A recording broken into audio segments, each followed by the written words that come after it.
Hakdama to Mesechta Shvi'is. The pasuk says, "V'shei shanim tizras artzecha v'asaftas tuasa, v'hashvi'is tishmitenu netashta v'ochlu avyoni amecha v'yisrom teichel chayes hasoda kein tasel kamachol ezesecha."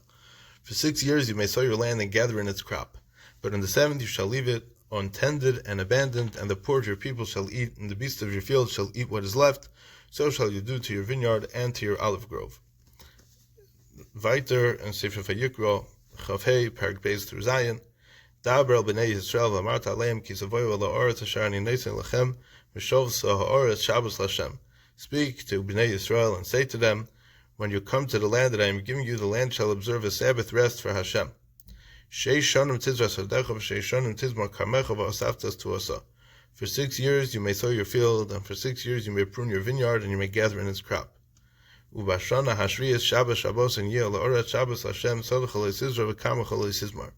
But the 7th year shall be a complete rest for the land, Shabbos for Hashem. Your field you shall not sow, and your vineyard you shall not prune. That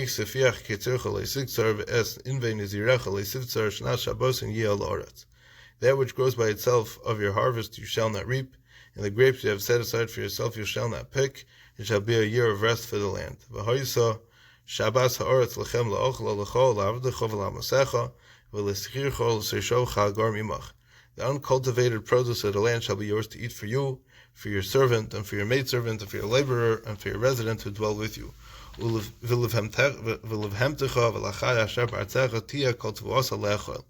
for your animals and for your beasts that are in your land shall all its crops be to eat.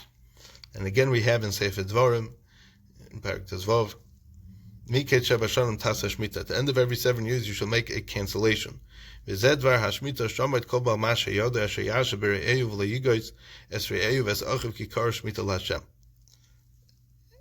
this is the manner of the cancellation. Every creditor shall release his authority over what he has lent his fellow. He shall not press his fellow or his brother, for he has been proclaimed a cancellation for Hashem. Then Pasuk Tes, and if every 7 years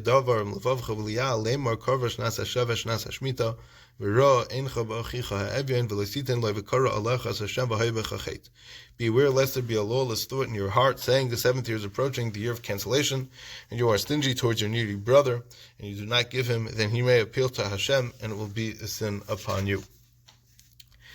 In these psukim, the Torah commands that every 7th year we are to leave our crops unharvested and allow others to take and eat them. We are forbidden to do certain forms of agricultural work, and we must forego loans that are owed us. This year is called Shvi'is or Shemitah. Shvi'is is the 7th, or Shemitah literally means release or cancellation, which refers to releasing control of crops and debts. The law involving the land and its produce apply only in Eretz Yisrael, like most of the hilchas and mitzvahs hatluyas ba'aretz, but the halachas regarding loans apply in Chutz La'aretz as well. The Torah names 4 activities that are also during Shemitah: sowing, pruning, reaping, and picking. Sowing, in Sefer Vayikra and other psukim, the Torah refers to zriya, which means planting grains and vegetables. It does not mention planting trees, which would be referred to as netiyah. Therefore, some Rishonim hold that tree planting during Shemitah is mutar min ha-Torah and asur only midrabanan. Others, however, maintain that planting trees is going to be asur midaraisa. Pruning means cutting off dried branches that the tree grows better. According to some shittas, only the pruning of grapevines is asur min ha-Torah, since the Torah specifies grapevines. Pruning other species is only asur midrabanan. And others hold that all species are going to be asur midaraisa. Reaping and picking. There's a difference between sowing and pruning on the one hand and reaping and picking on the other. Sowing and pruning are completely forbidden, while reaping and picking are forbidden only in a limited sense. Since the Torah permits the produce of Shemitah for eating, and since the eating of the produce would be impossible if all reaping and picking were forbidden, it's clear that the Isser against reaping and picking are not absolute. The Torah's intent is only to forbid reaping and picking in the normal way. One is allowed to reap and pick in a manner that is unusual. Some Rishonim hold that the reaping or picking must be done with tools that are not commonly used for that purpose. The Rambam says that it may be done with the usual tools, but one may not harvest an entire field at once. According to the Rambam, the restriction against reaping and picking in the usual manner applies to all produce of Shemitah. Other Rishonim, though, hold that it applies only to produce that grew in a field that the owner unlawfully closed off to prevent people from entering. The Torah is mechayiv the owner to give up ownership of his crop and open his field to everyone, to be mafkira, so that they can enter and take what is growing there. If he broke this law and closed off his field, the produce must be picked in a way that is unusual. Crops from the open fields, however, may be reaped or picked in the normal manner. Even reaping and picking in an unusual way are mutter only after the closed fields had been opened. As long as the field remains closed, picking its produce is forbidden completely. Even when reaping or picking in a way that's mutter, one may not take so much produce that it will have to be stored for a long time. The Torah allows Shemitah produce for eating, but not for long-term storage. Although the Torah's main passage about Shemitah, which we mentioned above, does not mention plowing, this activity is also asur. According to Rabbi Kiva, the pasuk B'charish V'Kotzer Tishbais, from plowing and reaping you shall desist, forbids plowing even 30 days before Shemitah, Erev Shvius, and therefore plowing is certainly asur during Shemitah. Rabbi Shmuel, however, understands this phrase as referring to Shabbos. In his view, the Shemitah-related isurim against plowing are not learned from a pasuk, but from Halacha L'Moshe Misinai, which carries the same force as a Chiyuv D'Oraisa. In addition to the forms of work mentioned above, the Chachamim forbade many other agricultural procedures during Shemitah, for example, clearing stones from a field and watering plants. As a rule, these rabbinic prohibitions apply only when the purpose of the activity is to improve the plants of the land. If the purpose of the work is merely to protect against harm, so that it just maintains growth but doesn't improve it, it is mutter. Although Shemitah does not begin until Rosh Hashanah of the 7th year, there is an issur to plow even before Rosh Hashanah. According to the Chiyuv HaTorah, this extra period, which is called Tos V'Shvius, is the last 30 days of the 6th year. The source for the pre-Shemitah issur is either from B'charish V'Kotzer Tishbais, according to Rabbi Kiva, or Halacha L'Moshe Misinai. There's a practical difference between the two positions. If the pre-Shemitah prohibition is derived from the pasuk, it applies nowadays as well. But if the makar for this issur is from Torah Shebal Peh, so this halacha will not apply when the Beis HaMikdash was destroyed, because the Torah Shebal Peh included a provision stating that the issur would remain in force as long as the Beis HaMikdash stood.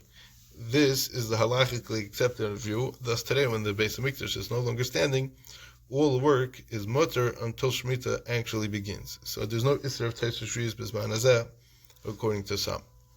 The Chachamim extended the period to the time in the 6th year when plowing no longer benefits the 6th year's crop, and therefore obviously done in preparation for the 7th year. For ordinary fields, this time was set at Pesach of the 6th year, and for fields of trees, it was set by Shavuos of the 6th year. Many Rishonim hold that other forms of work besides plowing are also forbidden 30 days before Shemitah, as we will see in the Masechta. The Torah commands the owner of land in which Shemitah produce is growing to give up ownership of the produce and let anyone enter his land and take it. This is learned out of the pasuk V'Hashvius Tishmitenu Unatashta. But in the 7th year you shall leave it untended and unharvested. If a person blocks access to his field by locking the gate, he has violated this commandment. However, once he has opened his field to all, the owner too is allowed to take produce for himself. As mentioned above, no one may take more than what he needs for short term. It is forbidden to take so much that he will have to put it into long-term storage. The produce of Shemitah is kadosh in the sense that it is subject to certain restrictions. Even after a person picked ownerless Shemitah produce and made it his private property, it still has kedusha. These restrictions are learned from the pasuk V'Hoseh Shabbos Ha'aretz Lachem La'ochla. The uncultivated produce of the land shall be yours to eat. This implies that Shemitah produce may be used only for eating, and it may not be wasted or used for business activity. For example, one may not buy the produce at a lower price to sell it at a higher price. It is derived from the word lachem, for you, and Shemitah produce may also be used for any human benefit that resembles eating. When one eats, the food is destroyed at the same time that it gives benefit. Thus, any process of this nature is also permitted, provided that is a normal use of such produce.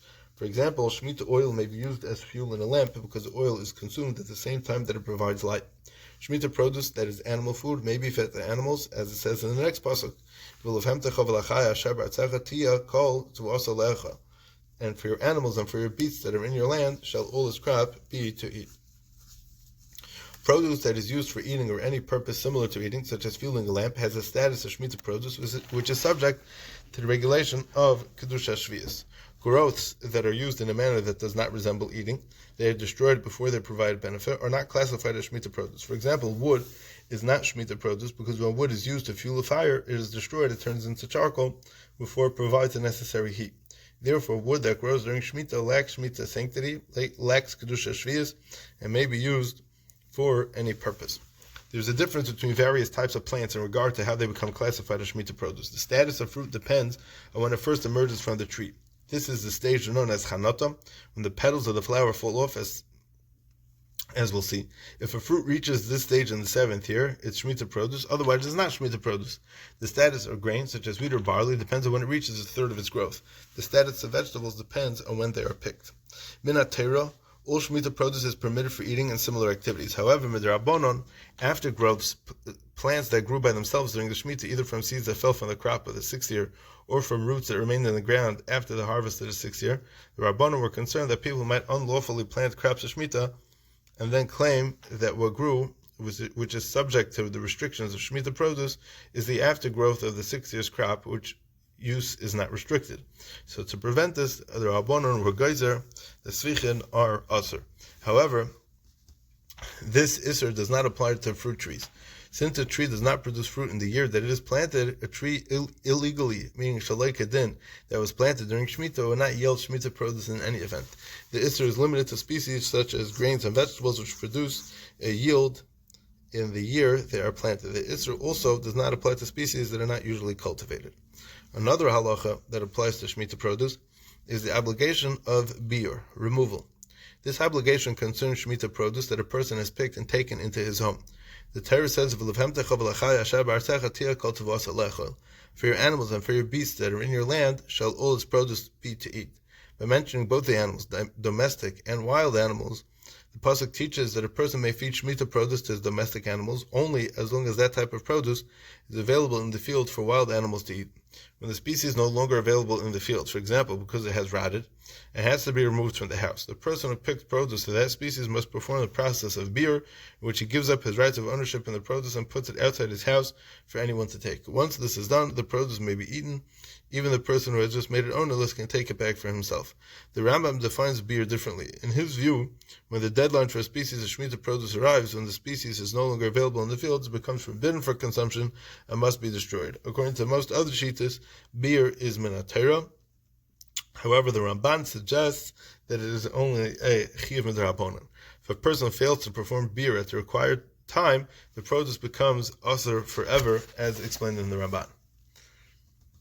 Now a little bit about Shemitah's Ksafim. The Torah commanded the lender to cancel all loans that had become due before the end of the Shemitah year once Shemitah ends. At that time, he must give up his claim to money that is owed him, and he's forbidden to demand it from the borrower. However, because of these laws, it is concerned that people might refrain from lending money for fear that they will be unable to recover it after Shemitah. The Torah therefore prohibits one to turn away a borrower for this reason.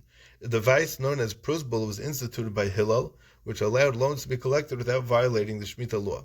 The halachas regarding the cancellation of loans of Shemitah are not limited to Eretz Yisrael, but apply everywhere.